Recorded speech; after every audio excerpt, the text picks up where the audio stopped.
بسم اللہ الرحمن الرحیم۔ میں عامر شہزاد آپ احباب کی خدمت میں حاضر ہوں۔ کل ہی ہم نے بات کی اشرافیہ کے پاکستان کی۔ میں آپ کی خدمت میں اشرافیہ کے پاکستان کا ایک اور کالا چہرہ لے کر حاضر ہوں۔ ہوتا کچھ یوں ہے کہ اسلام آباد کی شاہراہ دستور پر یہ آپ سمارٹ کارڈ دیکھیں، ابو ذر ریکی نام کا یہ نوجوان اسلام آباد ہائی کورٹ کے ایک جج کا بیٹا ہے، جسٹس آصف صاحب۔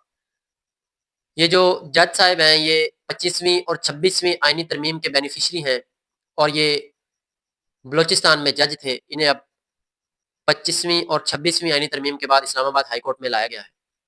خیر، ہوتا کچھ یوں ہے کہ جج صاحب کا ایک کم عمر بچہ، یہ آپ سمارٹ کارڈ پہ دیکھیں کہ 13/7/2009 اس کی پیدائش ہے، اس حساب سے اس کی عمر بنتی ہے 16 سال اور 4 ماہ۔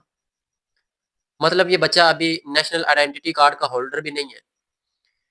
اور اس نے کیا ہے جی، V8 لینڈ کروزر گاڑی پہ اس نے 2 معصوم بیٹیوں کو کچل دیا ہے۔ کچلا کہاں پہ ہے؟ اسلام آباد کی شاہراہ دستور پر۔ دستور کتنا ہے یہ آپ کو آگے چل کے پتہ چل جائے گا۔ پاکستان کی اسلام آباد کی شاہراہ دستور پر رات کے 1 بجے 2 خواتین اپنی ایک الیکٹرک اسکوٹی پہ اپنے کام سے واپس آ رہی تھیں، تو اس کم عمر نوجوان نے انہیں اپنی V8 کی ٹکر مار کے کچل دیا، اور وہ دونوں جان سے ہاتھ دھو بیٹھی۔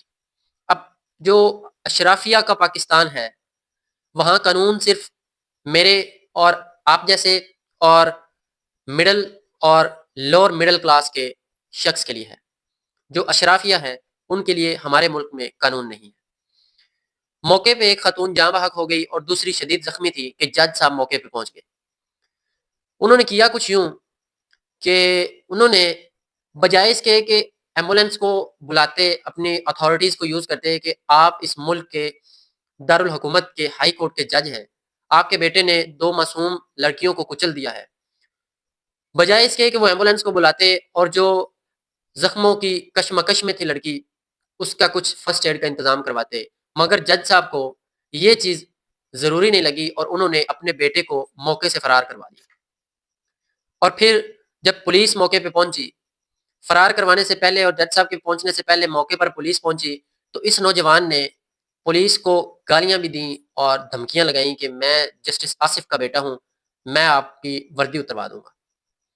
اب اس کے ذہن میں خمار تھا، اس کے دماغ میں ایک طاقت کا جنون سوار تھا کہ میں جج کا بیٹا ہوں، میں ان عام لوگوں سے بالاتر ہوں، یہ جو عام عوام ہے یہ بھیڑ اور بکریاں ہیں، میں صرف انسان ہوں۔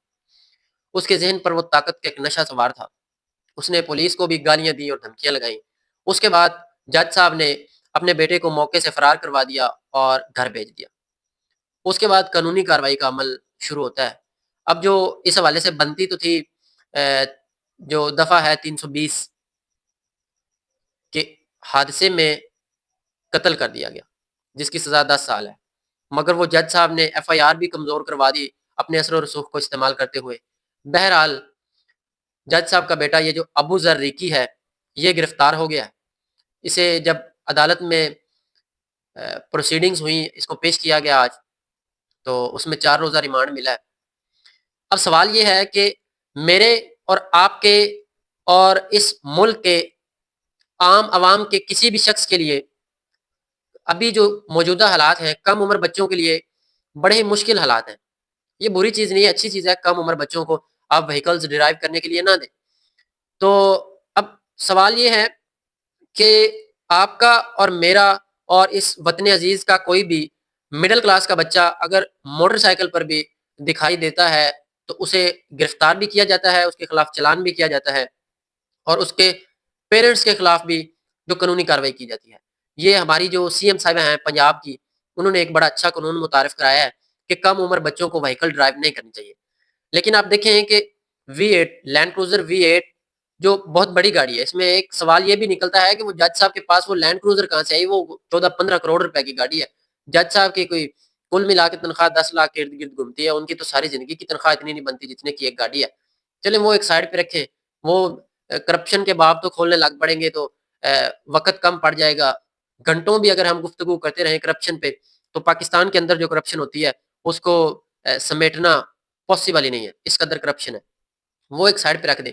ایک موٹر سائیکل کو 18 سال سے کم عمر بچہ نہیں چلا سکتا موٹر وہیکل آرڈیننس 2025 کے نتیجے میں، مگر ایک 16 سال کا بچہ، جج صاحب کا بیٹا، ایک ذمہ دار شہری کا بیٹا، ایک با اختیار اور ذمہ دار جو ارباب اختیار ہے اس کا بیٹا، اگر وہ V8 چلائے گا تو اس سے کیا کیا میسج جائے گا آپ کے لیے، میرے لیے اور اس وطن عزیز کے ہر انڈر ایج بچے کے لیے؟ کیا میسج جائے گا کہ ایک جج صاحب جنہوں نے اس ملک میں قانون کو لاگو کروانا ہے، جنہوں نے اس ملک کے آئین کو فالو کروانا ہے، وہ خود ہی آئین کی دھچیاں بکھیرنے میں لگے ہوئے ہیں۔ انہوں نے اپنے بچے کو، کم سن بیٹے کو، اور پھر یوں بعد میں وضاحت دی گئی کہ اس وقت وہ اکیلا نہیں تھا۔ اس میں کیا جائے گا؟ اس میں کیا یہ جائے گا کہ بعد میں، حالانکہ وہاں پہ CCTV کیمراز بھی موجود ہیں، مگر آپ احباب پاکستان کے قانون سے بخوبی واقف ہیں، اب کیا یہ جائے گا کہ وہ اس کے کسی دوست پہ ڈال دیا جائے گا، یا پھر اتنی گنجائش رکھ لی جائے گی کہ دیت دے کر وہ بری ہو جائے گا، اور پھر بات جوں کی توں۔ ابھی تو ہمیں وہ ریمن ڈیوس والا کیس نہیں بھولا تھا، ابھی تو ہمارے وہ زخم تازہ تھے جب انہوں نے ہمارے پاکستان کے شہریوں کو کچلا تھا، تب ریاست نے کس قدر نیگیٹو کردار ادا کیا تھا، ابھی تو ہمارے وہ زخم تازہ تھے۔ پھر ہمیں ریسنٹلی جو ایک 1.5 سال 2 سال پہلے وہ خاتون نے لوگوں کو کچلا تھا، جو شراب کے نشے میں دھت ہو کر گاڑی چلا رہی تھی اور لوگوں کو کچلا تھا، تو اس میں عدلیہ کا کردار، عدلیہ نے اور جو ہمارا میڈیکل کا نظام ہے انہوں نے مل کر اس کو نفسیاتی مریض ڈکلیئر کر دیا تھا، اسے پاگل ڈکلیئر کر دیا تھا۔ ابھی تو ہمارے وہ زخم تازہ تھے، اور یہ ایک نیا واقعہ جو رونما ہو گیا کہ جج صاحب کے بیٹے نے وطن عزیز کی 2 خوددار بیٹیوں کو جو اپنے کام سے واپس آ رہی تھی ان کو کچل دیا، اور کچلنے کے بعد وہ دونوں زندگی سے ہاتھ دھو بیٹھی، اور جج صاحب نے اپنے بیٹے کو بچانے کے لیے کچھ انتظامات بھی کر لیے، FIR بھی کمزور کروا لی، اور یہی چلا آتا ہے میرے اس ملک میں۔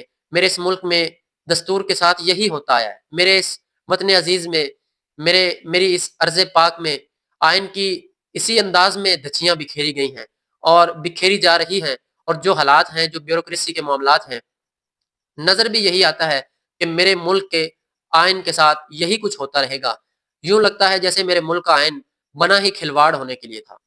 آئین نام کی اس ملک میں کوئی چیز نہیں ہے، دستور اس ملک میں سرے سے عمل میں ہے ہی نہیں۔ تو یہ ہے میرے وطن عزیز کی اشرافیہ کا حال۔ خدا اس ملک پر رحم کرے۔ Thank you very much.